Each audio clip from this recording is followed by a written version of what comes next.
All right, so I'm just gonna make a quick little video explaining on how I got these Corbeau FX1 Pros installed in my R53.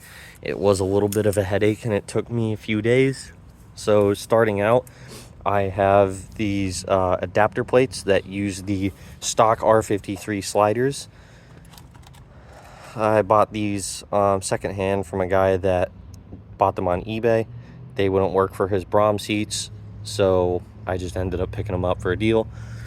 But I did have an issue where this portion of the plate sits too low for how high it is. My head does hit the roof when I wear my helmet, so I had to notch a little hole in specifically for this part of the mechanism here because it wouldn't fit.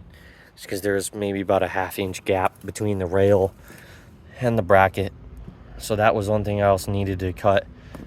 And then for your seatbelt, if you're keeping the 3-point, you are going to need to cut that out. I was thinking that I would just be able to get away with sticking it underneath the bracket and sandwich it between the bracket and the slider, but that wouldn't work.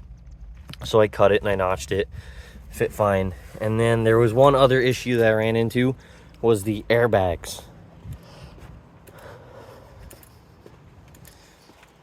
So when you don't have the airbags plugged in, you will get the light on your dash there. I do have the chrono pack, so that's where my light is. So what I ended up doing is I stuck a 3 ohm resistor into the yellow connector for the airbag.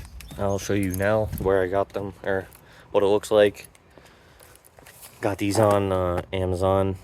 They were like 23 bucks. I'll link them in the description. And then for the passenger seat, the occupancy sensor, I ended up ripping out of my passenger seat. This is for facelift cars, so 05 and 06. This was kind of a pain in the ass. It wasn't awful though. So I just ripped it out and I stuck it underneath this, underneath the cushions. No lights on. It looks ugly as shit, but I didn't want any lights on my dash. So that's the way we're gonna roll with it. But other than that, I might think about doing this again.